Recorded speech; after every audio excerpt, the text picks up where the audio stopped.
Pretty much. I'm always telling people that whatever you do, like it's like free advice for most artists who try aspiring artists, especially. You need to sell a lifestyle. That's the only way people will like really, mess with you. You need to sell a lifestyle. You need to look good. You need to smell good. You need to try as much as possible if you're in public to have the best drinks. Not necessarily alcohol. You know what I mean? But if you're drinking, you need to, drink something nice. You know what I mean? So that when people even if you go to an event and you're performing, right? And there's like a lot of food, there are these events where there's a lot of food, like those what you call it, food trucks and whatnot. Don't, trust me, if you do not have money, not necessarily broke, if you do not have money to spend on food and drinks, get there just before you need to perform, and when you perform, bounce, go, leave. Do you know why? Because imagine people screaming, especially these days, girls are whatever. And after that, these people always screaming for you as chopping money, and you're just your hands in your pockets. It looks bad. You know what I mean? So you need to sell a lifestyle. You need to make people see that you. So that the next time when you tell the promoter that you're my guy, you need to perform for this, for X time, I need X dollars. You know what I mean? Because already you've proven that you know how to spend the money, so you might as well just give me the money so that I spend it. Can I add something? Yeah. What you just described, I noticed that you are focusing on selling to the consumers, to the audience. I also propose that you might also want to sell to the investors. Because yes, your money comes from the consumers, from the people who listen, people who attend shows, but there's also some money that comes from the investors. So the same way that you're trying to sell to the consumers, maybe it will help if you sell to the investors. I don't know how, but there are ways you guys are smart. You know what? I was working for this other, it's like a multi-billion-dollar corporate. It's not like it's not a Zimbabwean corporate. It's like a Russian corporate, right? When I was working there, from time to time would engage these social media influencers, like the TikTokers and the whatnot. And I'll tell you, each meeting I would go to and I would propose that let's work with so and so. The first thing that I would be asked is, what's the traction that we'll get from working with these people? What are we going to get? How many numbers do they have? And when they post, how many likes do they get? How many comments do they get? So now, it works trying to push to the, to the investors or the money people, right? But you need to go there with something. Because at the end of the day, it needs to, it has to be like a beneficial relationship. You know what I mean? We've got the people, you've got the money. And you've got the brand that you want to sell. We've already sold our brand. I see. So let's help you sell your brand with our brand. So it's like a process that firstly you need to get the numbers. Yes. And once you have the numbers, you go get the money. Because here's the thing. You need to have people who ask, why is he wearing this brand, like this clothing brand? Because they know you, right? So if you get an endorsement from a clothing brand, like how some of these people are getting from these suits companies and whatnot, people need to ask, why is he wearing this? So this is the go-to clothing brand. So now when you go to these brands, you actually tell them, look, I've got 200,000 people, and when I post, at least 10% of that 200,000 people engage with my posts. So if you work together, from time to time you guys are getting 20,000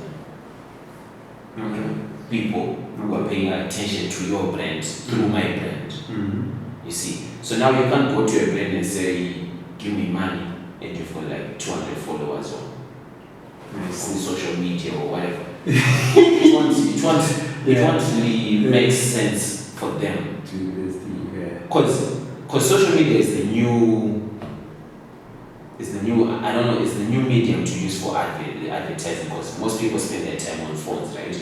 Yeah. So these brands actually understand that. All right, so let's move on. So, okay, as we conclude on the Zimbabwean music industry, like, what is your view on the current state of the industry? What are some of the strengths? What are some of the weaknesses? What are opportunities and what are threats? I think it's just a matter of time before everything really starts making sense. Okay. Yes, because I'll tell you this: the quality of the videos, quality of the sound is now there. But it's just now a matter of having sonics sonic sounds that separate us from everyone else. Like how South Africa did with Amapiano. Yeah, because that Amapiano thing, that Amapiano wave, basically the sound was different. Because these guys were, I'll tell you, like a beat. I don't know if you're familiar with a beat. There's this thing called an 808, right? So there's a normal 808 in a beat. So these South African guys, basically what they did with Amapiano, right, is they took the 808 and they distorted it. Okay. So under normal circumstances, the 808 is never supposed to be distorted. Okay. But these guys, they took it, distorted it, and it sounded nice. You understand? Right. To an extent that even some of the vocals are not really there. Like, if you really listen to it, you're like, okay, this vocal is not, like, if you understand music, it's not really, it's not done right completely. It's done right, yes, but it's not complete. But it's not complete in a nice way. Then also, these guys were made dances, right? So basically what they did was they came up with this sound, because this sound was, the sound was like done by kids in their bedroom studios. Not these big, expensive studios. Like, in the high density setups, like, normal studio, like your computer, your sound card, and just monitor speakers, and you just, tapping on your keyboard and you're making beats. But now it's global. So I think that's what we need to do. We need to do that with even dancehall. But I feel like, I don't want to tell what these dancehall guys do, what to do really. But I feel like if they rally around the current crop of dancehall artists that we now have, that are popping, bruh, I tell you, it's going to be crazy. Okay. It's going to be crazy. Because these kids really, current crop of dancehall artists who are popping up right now, they know what they're doing. Because the visuals are on point, the dressing, the cadence, the way they carry themselves, it's crazy. Because you need to ooze of confidence and because imagine you pay a ticket to come watch me and Unyara and the stage. Hi guys, thank you for coming. Yeah. But if I get on stage, it's Zoom. Not caring about what you guys are going to say. Okay. You know what I mean? But song is important. Sound. Yeah. Sound. You need to tap into Sungura, tap into, because Sungura, Sungura is sort of rumba. Do you know that? Listen to Sungura and listen to rumba. So people are just innovating sounds. I don't know how the Sungura guys, how Sungura came about. I won't lie. But I'll tell you this. If you listen to Sungura and you listen to rumba from Congo, there are a lot of elements that you find in Sungura that are also in rumba. Okay. And if you listen to the likes of the Tanzanians, right? Tanzanian music you can't really say it's rumba. It's not. You can't really say it's Afrobeat. It's not. But it's somewhat related. So I feel like for us as Zimbabweans, we need to just figure out, not necessarily take Sungura and put it in hip hop or put it in dance or whatever, but we need to find like a unique sound. Yeah, it might be borrowed from Sungura, for instance, and we just sort of like throw it in, randomly throw it in. Even the way we we make the music, the way we sing and whatnot.